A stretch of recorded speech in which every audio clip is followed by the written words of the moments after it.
నమస్తే.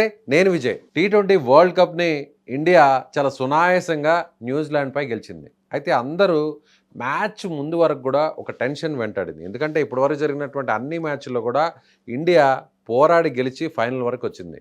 కానీ అందరికి అనేక రకాల అనుమానాలున్న ఒక జ్యోతిష్య శాస్త్ర నిపుణులు మాత్రం చాలా పక్కాగా చెప్పారు. ఎందుకంటే భారీ స్కోర్‌ను కొడతారు. అందులో అభిషేక్ శర్మ తిరిగి ఫామ్‌లోకొస్తాడు.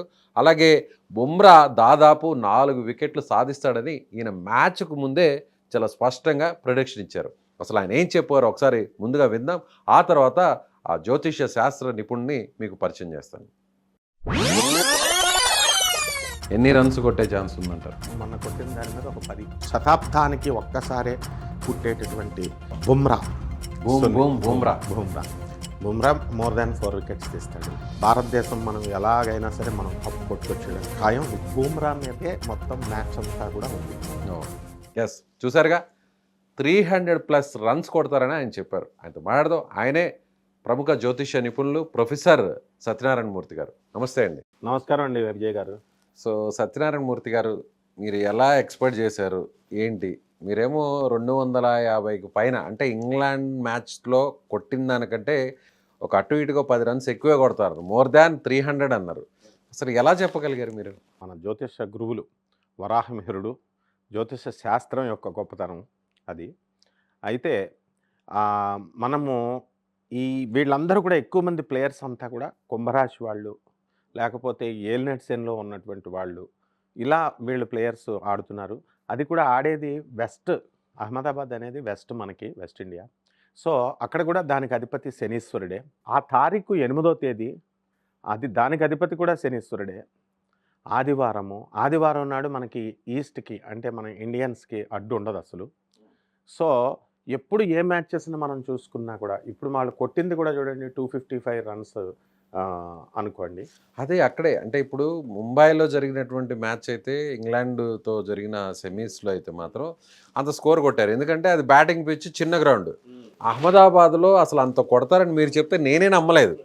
సో మీరు చెప్పింది నాకు అప్పుడు నమ్మలేదు, కానీ తీరా మ్యాచ్ జరిగాక ఇండియా ఆడినటువంటి ఆ తీరు తర్వాత నాకు మీరే గుర్తొచ్చారు, చాలామంది వ్యూవర్స్కి మీరే గుర్తొచ్చారు. అయితే శని యొక్క డామినేషన్, శని జగద్గురు. ఆ క్రీడలకి మనకి ఆ లక్కీగా శుక్రుడు మీనరాశిలోకి రావడం, రాహు కుంభరాశిలో ఉండడం, కుజుడు ఇంకా స్కోర్ వచ్చును. అభిషేక్ శర్మ గారు కొంచెం అవుట్ అవ్వడం, కొద్దిగా ఇంకా ఛాన్స్ ఆడి ఉంటే ఇంకా చాలా ఎక్కువ ఉండేది. సో దాన్ని ఎలా చెప్పాలంటే, మనము కుజుడు బుధుడు వీళ్ళిద్దరూ కూడా మనకి ఈ యొక్క కుంభరాశిలో ఉన్నారు. కుజుడికి అదే మకర రాశిలో కనుక కుజుడు ఉంటే ఇంకా ఎక్కువ స్కోర్ వచ్చి ఉండేది.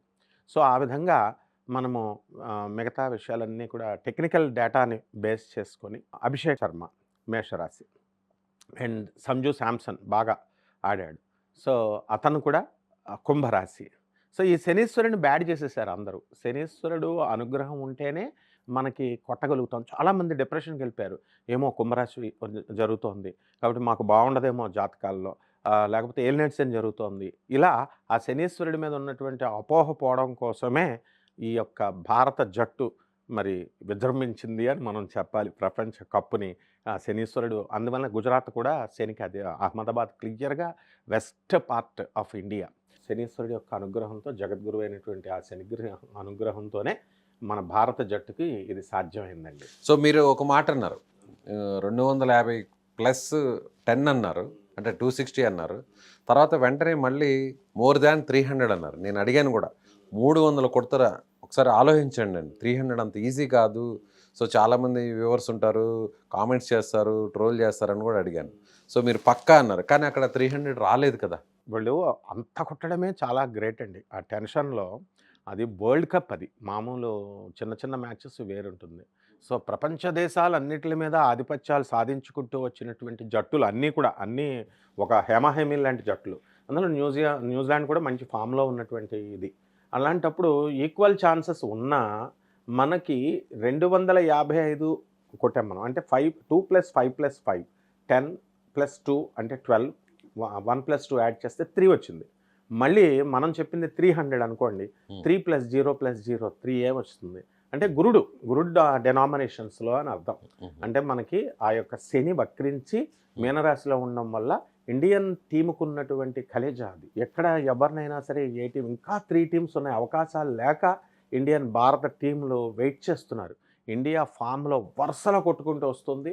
అండ్ ఇంతే కాదు, నేను ఈ సభాముఖంగా అందరికీ కూడా ఒక విన్నపం ఏమిటంటే, ఇక మిగతా దేశాలకి కప్పులనివ్వదండి ఇండియన్ టీమ్.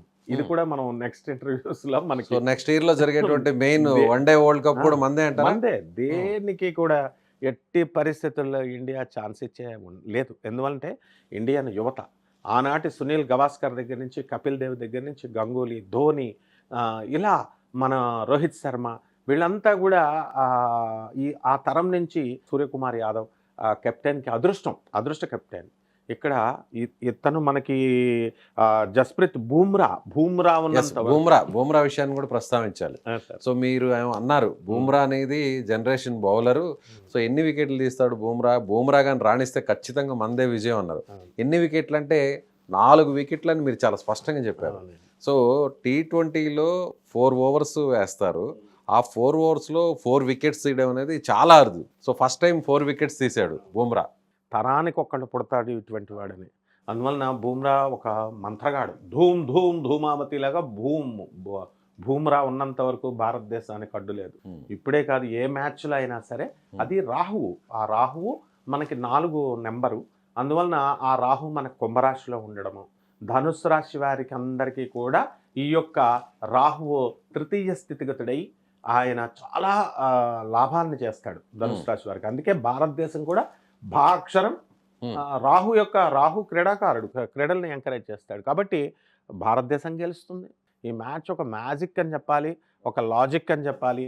అండ్ కష్టపడితే వస్తుందని చాలామంది అనుకుంటారండి. న్యూజిలాండ్ కూడా పాపం హార్డ్ వర్క్ చేసింది. కష్టపడితే వచ్చేది కాదు. లక్, ఫార్చ్యూన్, డెస్టినీ కూడా ఉంటుంది. సో అదే జ్యోతిష శాస్త్రంలో ఉన్నటువంటి గొప్పతనం అనమాట. 4 వికెట్స్ మీరు అన్నట్టుగానే 4 వికెట్స్ హాల్ కూడా సాధించాడు బూమ్రా. మరొక విషయం, అభిషేక్ శర్మ అసలు మ్యాచ్లో ఆడుతాడా లేదా అన్న డౌట్ అందరికీ కొనసాగింది. ఎందుకంటే వరుసగా ఫెయిల్యూర్ అవుతున్నాడు. ఒకే ఒక మ్యాచ్ ఆడాడు జింబాబ్వేతో.